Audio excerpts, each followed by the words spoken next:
Bonjour à tous. Il fait beau, hein? Ah mais il fait beau. Vous voyez pas avec les yeux de la foi. Il fait beau dans nos cœurs. Amen. C'est un jour de fête aujourd'hui. Il y a un soleil là. Ça brûle, hein? C'est merveilleux, amen, parce que notre sœur elle va passer par les eaux du baptême, amen. Et nous, à chaque fois, c'est une victoire, amen. Et il y en a d'autres, peut-être dans la salle, qui encore hésitent. Mais n'hésite plus. Engage-toi avec Christ, amen. C'est le moment. C'est plus le moment d'attendre, c'est le moment de s'engager. Alléluia, je vais vous demander de vous lever à vos places. Et on va célébrer Dieu ensemble, amen.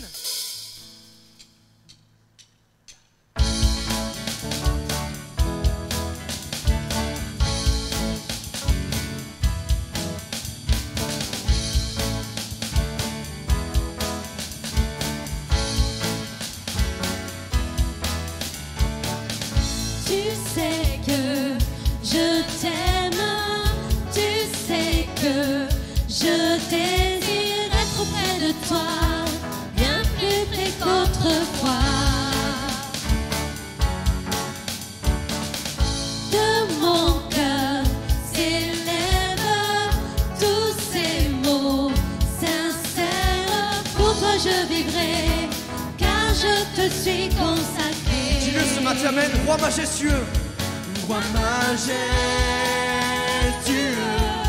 je n'ai qu'un désir, être avec toi mon Seigneur, être avec toi mon Seigneur. Jésus, tu es le seul sauveur de mon âme, à jamais.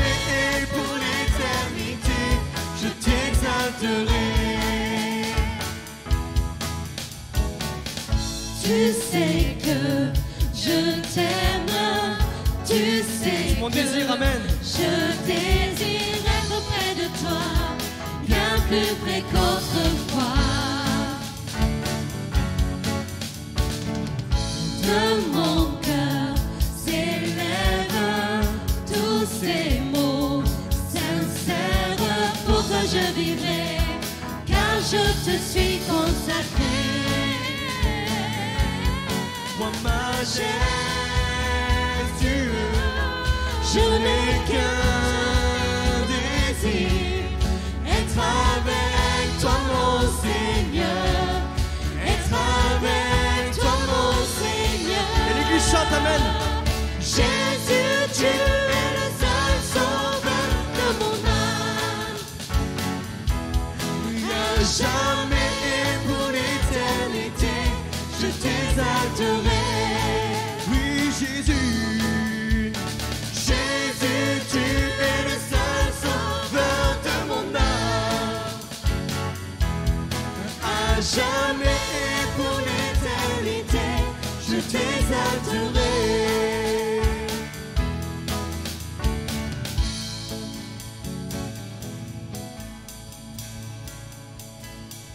Oui, disons-lui. Roi majestueux, je n'ai qu'un désir, être avec toi mon Seigneur, être avec toi mon Seigneur. Jésus, tu es le seul sauveur de mon âme, il n'y a jamais et pour l'éternité, je t'exalterai. Jésus, tu es le seul sauveur de mon âme, oui, à jamais et pour l'éternité, je t'exalterai.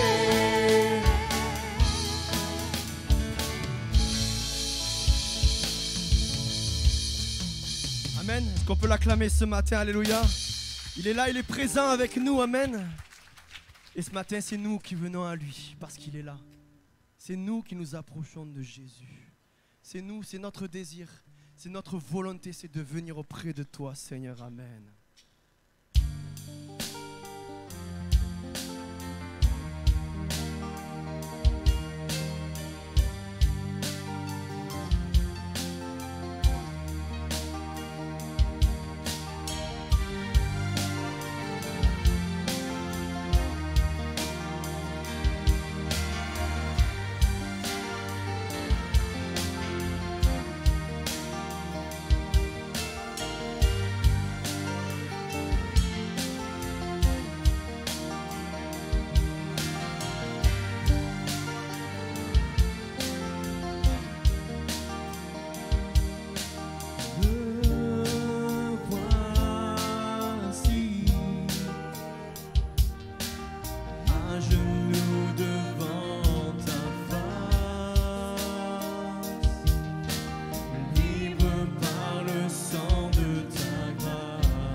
genoux devant ta majesté.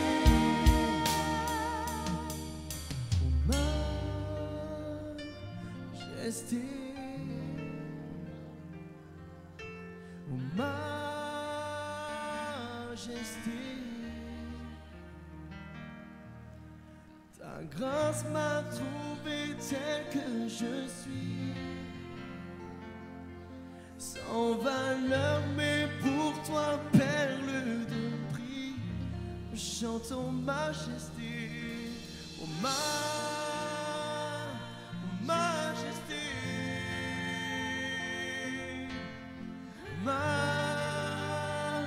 Majesté, par ton amour je suis transformé, à genoux devant ta majesté. Alléluia.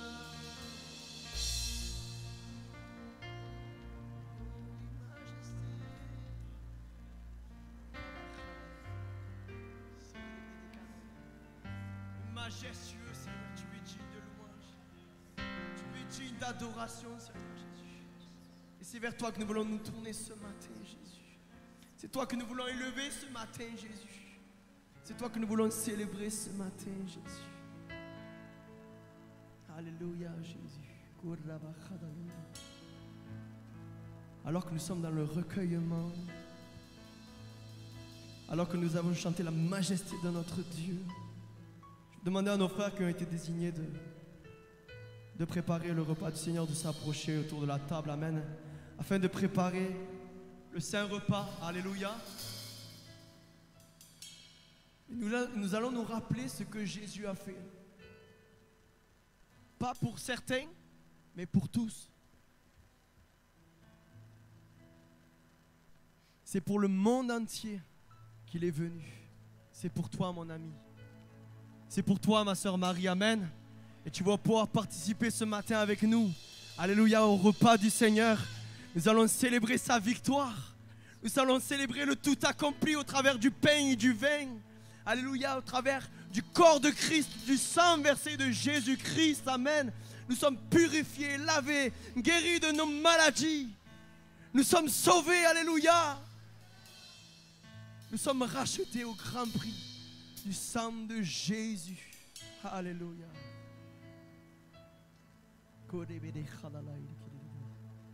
Alors toi, qui t'es engagé avec Christ, lève-toi à ta place. Lève-toi à ta place. Fais un signe de dire oui, c'est toi que j'ai choisi, c'est toi que j'ai choisi de suivre au travers des eaux du baptême. Et jusqu'au bout, Seigneur, je veux te suivre et te servir. Amen.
Quand je songe l'infâme croix où Jésus fut meurtri pour moi, je vois ses mains, ses pieds percés, mon sauveur au bois attaché.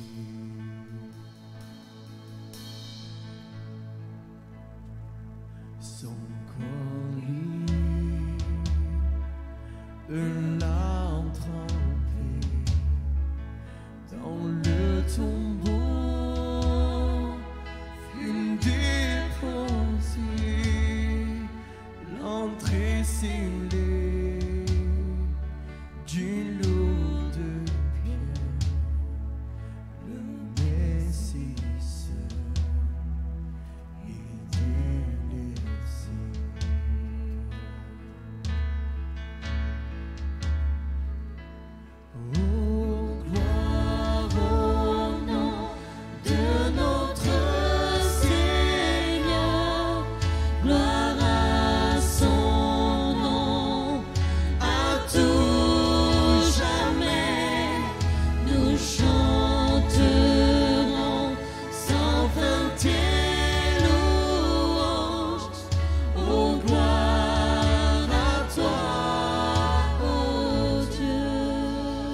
c'est la nuit, notre Jésus. Amen. Et je serai Avec l'église de Christ. parmi les saints, captivés par sa gloire sans fin.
Mon Dieu, pour ma part, Seigneur, ce matin, c'est avec une grande joie que je viens dans ta maison pour te louer, pour t'adorer, Seigneur, avec mes simples mots, c'est vrai, mais avec tout mon cœur, te dire combien je t'aime, combien je veux te suivre, Seigneur, combien, Seigneur Jésus, je veux t'aimer jusqu'au bout, malgré les soucis, malgré les embûches, Seigneur.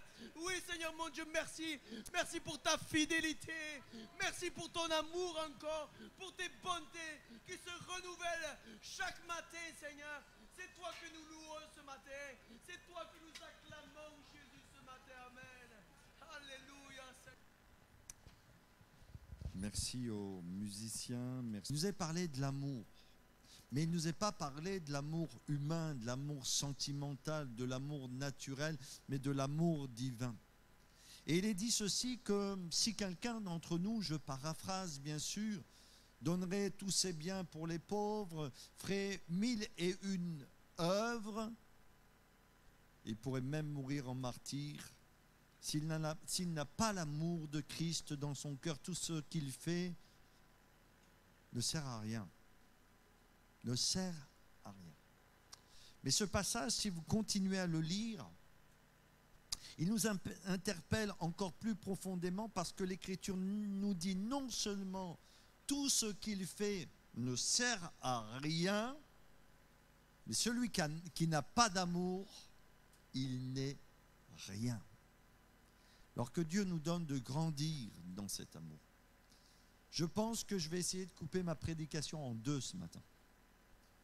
On va faire une première partie aujourd'hui, et puis Dieu voulant, si Dieu le permet, nous verrons la suite de cette méditation une prochaine fois. Le thème que j'ai choisi, c'est celui-ci, concernant toujours ce grand thème que nous abordons depuis quelques dimanches. Ce thème que j'ai choisi, c'est la prière.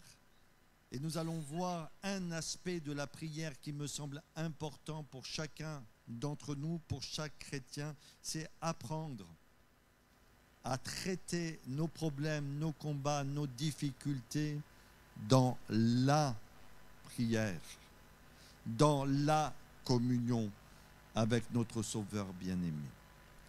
Quand Jésus manifeste sa grâce, et vous avez le droit de dire « Alléluia », il le fait parfaitement. Quand Jésus pardonne, il le fait parfaitement. C'est fini pour lui. Quand Jésus délivre, il le fait aussi également parfaitement. Quand Jésus nous guérit, il ne nous guérit pas à moitié, mais le fait entièrement. Sa grâce, quand elle se manifeste pour notre vie, elle est parfaite. Et il y a tellement de passages dans la Bible qui nous rappellent cette réalité. Et pour ma part, il y a un passage des Écritures qui m'a touché lorsque j'étais enfant et quand j'étais notamment au catéchisme. C'est l'histoire de cette femme adultère que nous retrouvons dans l'Évangile selon Jean chapitre 8. Et on voit en fin de compte ici dans ce passage que vous pouvez relire chez vous toute la puissance, toute la profondeur, tout l'amour de notre Seigneur Jésus, mais toute l'efficacité de la grâce. Parce que cette femme, en fin de compte, était amenée pour être lapidée selon la loi de Moïse. Si Jésus n'était pas intervenu, sa sanction aurait tombé. Mais Jésus va intervenir et, bon, je ne relate pas toute l'histoire, mais il va s'adresser à cette femme et il va lui poser cette question après que toutes ces personnes soient parties, ceux qui voulaient la lapider, et il va lui dire ceci: où sont ceux qui t'accusent ou qui t'accusaient? Et cette femme, relevant la tête, parce qu'on peut imaginer, devant le poids de la difficulté, devant le poids de la condamnation, devant le poids de la sanction, eh bien elle devait être complètement courbée. Relevant la tête, elle ne vit personne. Et elle va dire, mais il n'y a plus personne. Et Jésus va lui dire, moi non plus. Moi non plus, je ne te condamne pas. Et pourquoi Jésus pouvait dire ceci à cette femme? C'est parce que lui-même, à la croix du calvaire, allait se charger de ses péchés. La grâce. Et quand Jésus a pardonné cette femme, il l'a fait parfaitement, frères et sœurs. Parfaitement. En fin de compte, notre position spirituelle devant Dieu, en acceptant Jésus, elle change complètement. Complètement, totalement. Et il y a un verset dans 1 Pierre 2,9 que vous connaissez par cœur. Alléluia. Il vous a rappelé des ténèbres pour vous conduire, vous amener à son admirable lumière. Cette femme était dans les ténèbres. Nous étions dans nos ténèbres. Jésus est intervenu, la lumière du monde. Il nous a sortis de nos ténèbres. Amen. Oh, je suis tellement heureux de savoir que Jésus m'a sorti de mes ténèbres. Il m'a sorti, il m'a retiré de mes ténèbres, de mes angoisses, de ma dépression. Ça, je cite des exemples de ceux et de celles qui ont pu connaître des difficultés, de mon péché. Il m'a arraché à cause de sa mort et de sa résurrection. Et il m'a déposé dans sa lumière. Et en fin de compte, notre position spirituelle, elle est complètement changée. Et savez-vous qu'à cause de la croix, à cause du sang de Jésus, à cause de la puissance de Dieu, à cause de l'amour de Dieu, nous sommes maintenant en Jésus, en Christ. Il y a ce que nous étions en Adam, et maintenant il y a ce que nous sommes en Christ. La Bible nous dit qu'en Christ, nous sommes parfaits. Vous avez écouté? Il y a quelqu'un qui est en train de se regarder. Pasteur, tu ne parles pas pour moi. Nous, en Christ, nous sommes, je suis, oh oui, alléluia, je suis en Christ, je suis parfait. Et c'est cette notion que nous parlons depuis quelque temps. J'insiste avec vous sur cette notion de la justification. En Jésus, je suis rendu juste. Et Dieu me regarde en Jésus comme si nous regarde, comme si nous n'avions jamais péché. Oh, c'est vrai ça? Oui, c'est vrai. En Christ. En fin de compte, c'est notre identité en Christ. Hein, si vous voulez développer, parce qu'il y a plein de livres comme ça maintenant aujourd'hui, développez votre confiance en soi. Et puis après, on va dire, mais ton problème de confiance en toi, c'est pas le problème de la confiance en toi. Ah bon, c'est quoi le problème? C'est de développer l'estime de soi. Ah oui, bon, je vais essayer de développer l'estime de soi. Et puis on va dire, non, non, ton problème, c'est pas l'estime de toi. Ben c'est quoi, si c'est pas l'estime de toi? Non, c'est la confiance en toi. Oh. Mais si tu as envie de développer ta vie, il faut que tu développes ton identité en Christ. Il faut que tu réalises ce que tu es maintenant en Jésus. Et que tu comprennes pleinement et profondément ce que tu es en Christ, une nouvelle créature. Tu es parfait en Jésus, mon frère. Là, le péché n'a plus de pouvoir sur toi, comme l'Écriture le dit. La puissance de la culpabilité a été brisée. Même le malin, si le juste se garde, même le malin ne peut rien faire contre lui. Ça, c'est pas moi qui le dis. C'est pas moi qui le dis. C'est la parole de Dieu qui le dit. Et Paul va retenir ce verset, apprenez des versets de la Bible par cœur. Retenez ce verset. La Bible nous dit, et Paul va parler de son identité en Christ, dans Galates, chapitre 2, verset 20. Qu'est-ce qu'il dit l'apôtre Paul dans Galates, chapitre 2, verset 20? Il dit ceci: j'ai été crucifié. J'ai été crucifié. Ce n'est plus moi qui vis. Ce n'est plus moi qui vis. C'est Christ qui vit en moi. Alléluia.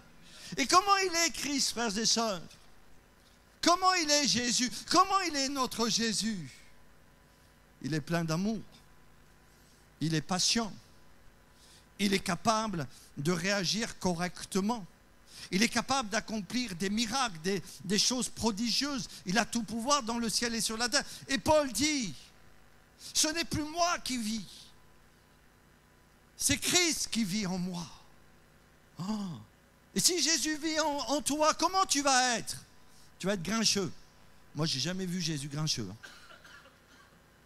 Tu vas te plaindre. Moi, j'ai jamais vu Jésus se plaindre. Tu vas critiquer ton frère, tu vas critiquer ta soeur. Moi, j'ai jamais vu Jésus critiquer. Même au dernier moment, il a tendu la main à Judas. Donc, en fin de compte, le gros problème qui peut exister dans notre vie, c'est que Jésus ne vit pas vraiment en nous. Et si Jésus ne vit pas vraiment en nous, c'est parce que je n'ai pas compris encore que le vieil Adam, le vieil homme, il est crucifié. Et que Jésus doit régner dans notre vie. Et c'est Jésus qui doit vivre en nous. Alors oui, il y a une question qui se pose. Si je suis parfait en Christ, qu'en est-il de ma vie de tous les jours? Oh frère, oh je lutte, oh je combats. Il y aurait bien encore des choses à changer dans ma vie. Il y a ceci, il y a cela. Et revenons à cette histoire de la femme adultère. Est-ce qu'elle est pardonnée parfaitement? Quand Jésus la pardonne, est-ce qu'elle est pardonnée parfaitement? Et qu'est-ce que Jésus va lui dire? Il va lui dire ceci: va et ne pêche plus. Oh mais Seigneur, mais comment je vais faire? Parce que tu dois mal me connaître. Pour me dire ça, tu dois mal me connaître. Mais moi, je me connais bien. Et j'ai bien essayé dans le passé de me changer. Et à chaque fois que j'ai essayé de me changer, je suis retombé dans les mêmes travers. Que ce soit dans mes pensées, dans mes émotions, dans mes paroles, dans mes actions, dans mes comportements, dans toutes ces choses qui font ma vie. J'ai essayé de m'en sortir, je n'ai pas réussi. Et Jésus, tu me dis, va et ne pêche plus. Mais il faut bien lire les Écritures. Il va dire ceci, le Seigneur: celui qui me suit ne marchera pas dans les ténèbres, mais il aura la lumière de la vie. Donc Jésus nous retire de nos ténèbres, mais pour continuer à vivre dans la lumière, c'est tous les jours qu'on doit marcher avec le Seigneur.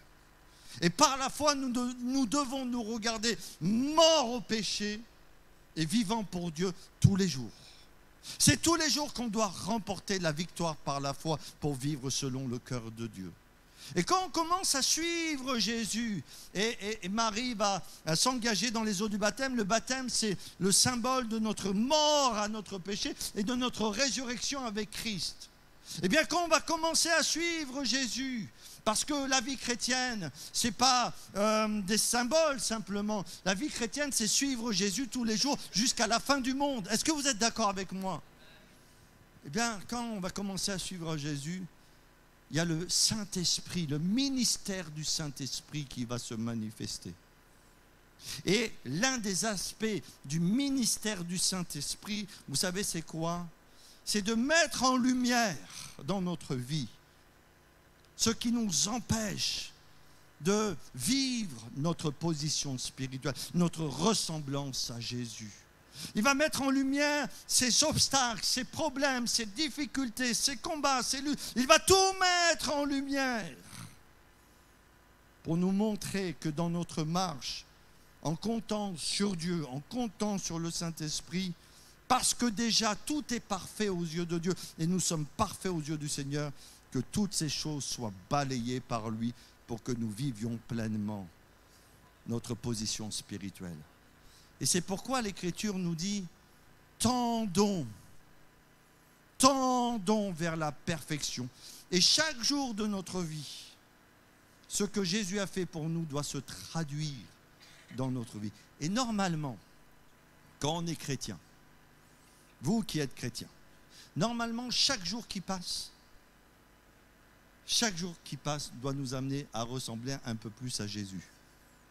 Et si ça fait 5 ans que tu es chrétien, si ça fait 10 ans que tu es chrétien, si ça fait 20 ans que tu es chrétien et que tu n'as pas commencé à traduire ce que tu es dans cette position spirituelle, dans ta vie concrète, il faut que tu te poses des questions.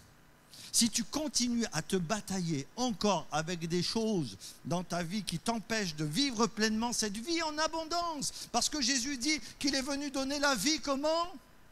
En abondance, il faut que tu poses des questions. Et le Saint-Esprit va dire, tiens là, et on va le voir dans quelques instants, là, ça ne va pas. Parce que ça, ce n'est pas Jésus. Ça, ce n'est pas Christ qui vit en toi. C'est le péché qui vit en toi. C'est tes désirs mauvais qui sont en toi. C'est tes ambitions égoïstes, c'est ton orgueil. C'est tout ça. Ça vient pas de mon œuvre. Ça vient pas de moi. Ça vient du monde. Mais ça vient pas de moi. Et Dieu va le mettre en lumière. Et quand il le met en lumière, vous savez ce qui se passe ensuite? Le Saint-Esprit, comme il a conduit Jésus dans le désert pour qu'il puisse jeûner et prier pendant 40 jours, le Saint-Esprit va nous conduire sur nos genoux pour prier, pour traiter chaque problème de notre vie dans la prière. Et en fin de compte, je vais parler, alors on parlera, on va juste lire. Alors ce qu'on va faire ce matin, si vous êtes d'accord, je vais lire le passage de la Bible qui nous concerne. Je vais vous donner les 4 points, ou les 5 points, ou les 6 points, je ne sais plus, je vais regarder ça, de ma prédication. Et la prochaine fois, on revient dessus, on médite, on en parle et on apprend à avancer avec le Seigneur. Est-ce que le programme vous convient? Est-ce que le repas vous semble favorable? Vous allez avoir un demi-repas aujourd'hui et puis vous aurez l'autre partie la prochaine fois. Alors on va lire dans 2 Chroniques, chapitre 20 et au verset 1er. 2 Chroniques, chapitre 20, et à partir du verset 1er. La lecture est un petit peu longue, mais ne vous inquiétez pas parce qu'elle est tellement bonne et tellement enrichissante pour notre vie. Après cela, les fils de Moab et les fils d'Ammon, et avec eux des Maonites, marchèrent contre Josaphat pour lui faire la guerre. Et retenez déjà, il y a tellement de choses qui veulent faire la guerre à notre vie spirituelle, la guerre à notre âme, qui veut nous empêcher de vivre la vie en abondance que Dieu a déjà prévue pour nous. On vint en informer Josaphat en disant, une multitude nombreuse s'avance contre toi depuis l'autre côté de la mer, depuis la Syrie, et ils sont à Hatzatson, Tamar, qui est en En-Gidi. Dans sa frayeur, Josaphat se disposa à chercher l'Éternel et il publia un jeûne pour tout Juda.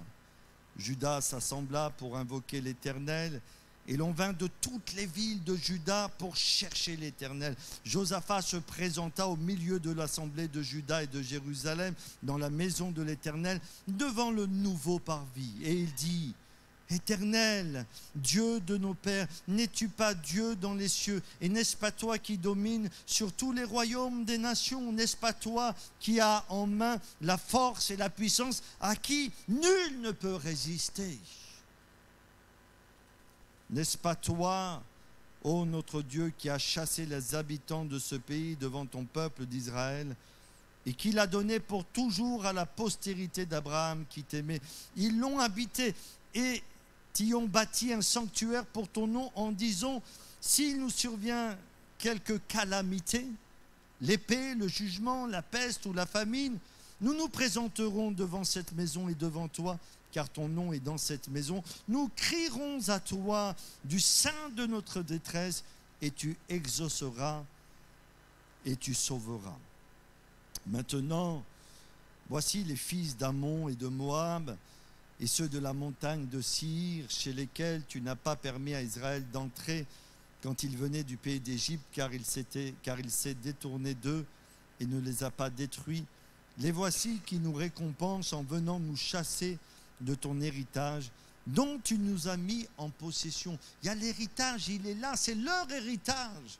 Et c'est notre héritage, cette position spirituelle avec Jésus. Cela nous appartient, frères et sœurs. Et personne ne doit nous le voler, personne ne doit nous le ravir. C'est notre héritage en Christ. Tout Juda se tenait debout, au verset 12. Ô notre Dieu, n'exerceras-tu pas tes jugements sur eux? Et écoutez bien ce que Josaphat dit. Car nous sommes sans force devant cette multitude nombreuse qui s'avance contre nous, et nous ne savons que faire, mais nos yeux sont sur toi. Nous sommes sans force devant les guerres nombreuses qui peuvent se passer dans nos cœurs et à l'extérieur de nos vies. Nous sommes sans force devant ces multitudes et on essayera de les nommer, de ces réalités visibles, invisibles qui font la guerre à l'âme, qui font la guerre à notre vie spirituelle. Nous sommes sans force. Mais nos yeux sont sur toi. Tout Juda se tenait debout devant l'Éternel avec leurs petits-enfants. Merci Seigneur.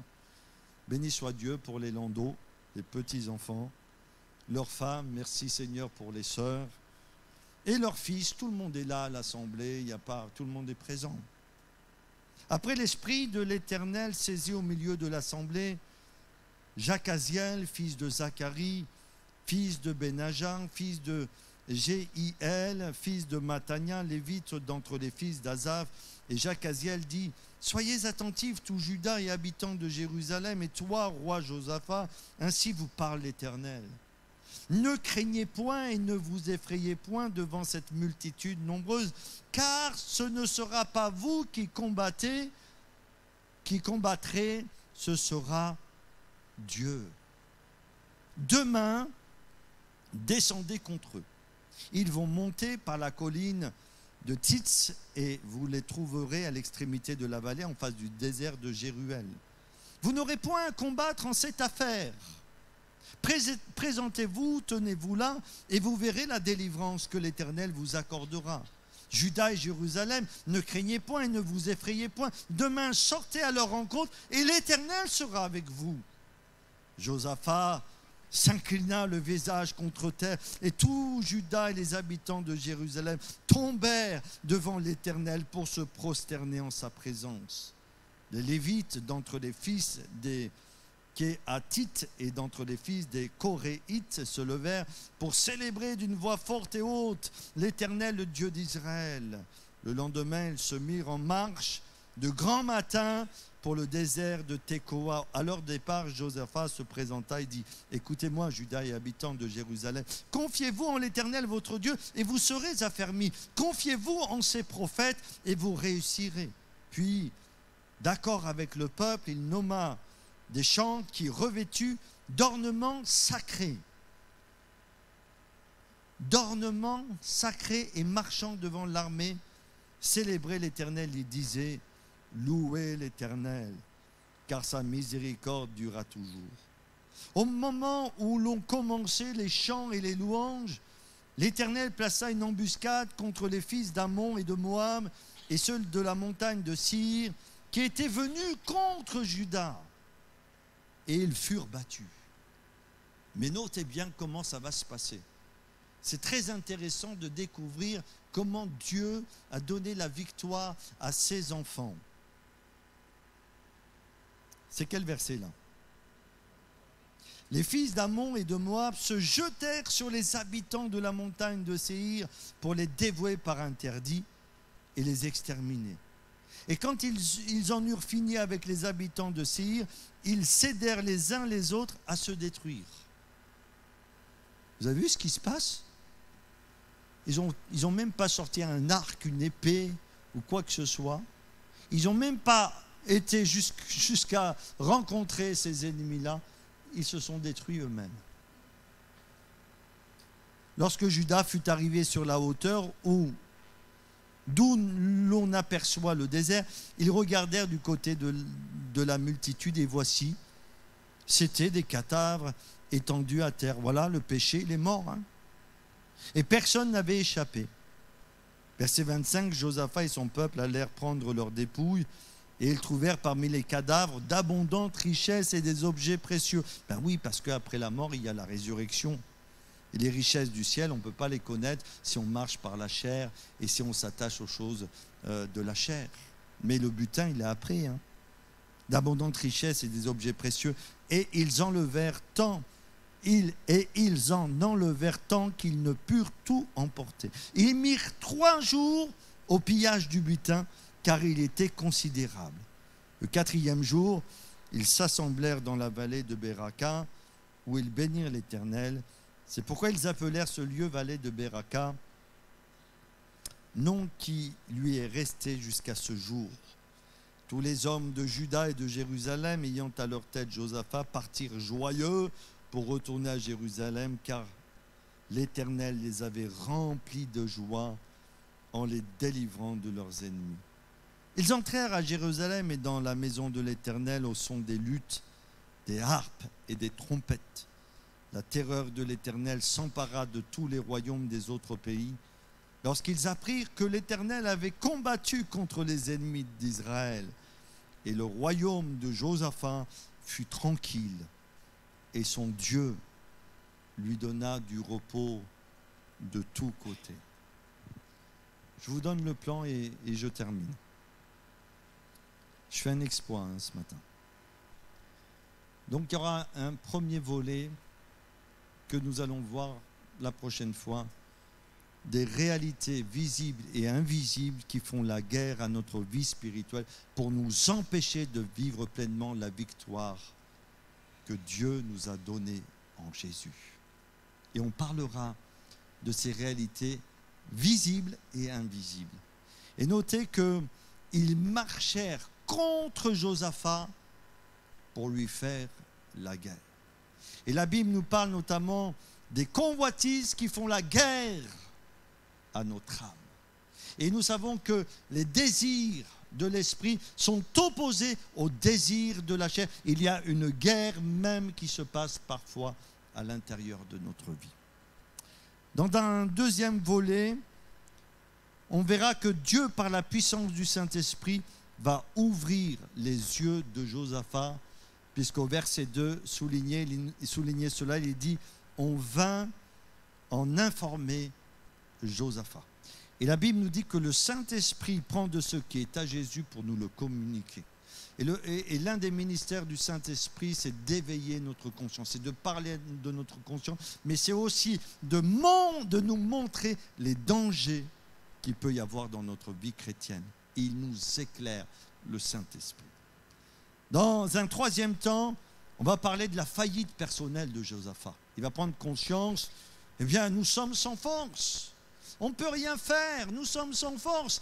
Et non seulement il dit nous sommes sans force, mais nous savons que faire. On ne sait pas quoi faire. Donc il y a vraiment une prise de conscience qu'il n'y arrivera pas.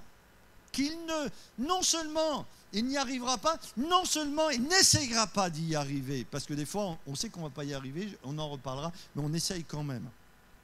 Bon, ça ne sert à rien. Il va prendre conscience de sa faillite, et puis c'est là qu'il va rentrer dans la prière. Nos yeux sont sur toi. Il va publier un jeûne, il va rentrer dans la prière. Et vous voyez comme moi que ce problème va être traité comment? Dans le jeûne et la prière. Dans la prière. Alors attention, parce que quelqu'un pourrait me dire, mais frère, super, génial, on a lu ça, on va mettre des chantes, on va les faire chanter, et puis Dieu va nous donner la délivrance. C'est pas comme ça que ça s'est passé. Ça s'est passé d'abord dans la prière. Et dans la prière, le Saint-Esprit a parlé au travers des prophètes. Et il n'y avait pas qu'un prophète, il y avait un ensemble de prophètes. Et ils vont parler de la part de Dieu. Mais on ne pourra pas entendre parler le Saint-Esprit à nos cœurs si on ne se tient pas dans la prière, frères et sœurs. Et Josaphat, il va régler le problème sur tous ces aspects dans la prière jusqu'au moment où il y a la victoire intérieure. Les peuples là, la coalition, ils sont toujours là. Mais à partir du moment où Dieu leur dit, je vais combattre pour vous, vous ne combattrez pas dans cette affaire, c'est moi qui va combattre pour vous, ben, il y a une paix qui va s'installer dans leur cœur. Et ce qui se passe dans l'invisible, dans la prière, puisque le problème va être traité jusqu'au fond, jusqu'au bout, dans la prière, jusqu'au moment où il y a la victoire dans la prière, eh bien il va se manifester ensuite dans le monde visible. Et de bon matin, alléluia, comme ce matin vous êtes venu au culte de bon matin, vous êtes levé avant et tout, vous avez dit, allez, dans votre cuisine, vous avez dit, alléluia, je viens au culte ce matin. Non? Ah si. Oh non, c'est pas dans votre cuisine, c'est dans la salle à manger. Alléluia! Merci Seigneur. Dans la salle de bain, vous avez commencé à louer le Jésus pour dire, parle-nous avec ta parole. Ben, eux, ils se sont levés de bon matin. Ils ont dit, ben, on va y aller. Ils vont être inspirés, ils vont mettre les chantres, ils vont mettre tout ça en place, ils vont louer. Ben, en fin de compte, ils font quoi? Ils louent le Seigneur pour la victoire qu'il a déjà donnée. Qu'il leur a donnée. Et comme il leur a donné cette victoire, ben, quand ils arrivent sur le terrain, vous savez ce qu'ils ont vu? Ils n'ont pas vu des vaillants héros prêts à massacrer les enfants d'Israël. Ils ont vu quoi? Ils ont vu des cadavres. Que des cadavres, parce que Dieu était intervenu contre leurs ennemis. Alors on verra ces points, on les développera. Si Dieu le veut, si Dieu le permet, on le développera, si Dieu le permet. On va terminer par la prière, parce qu'après maintenant, il faut qu'on passe à l'Assemblée Générale d'ensemble. Voilà, on va... Est-ce que Nicolas, tu veux prier pour nous? Merci, pour que Dieu nous bénisse. Amen.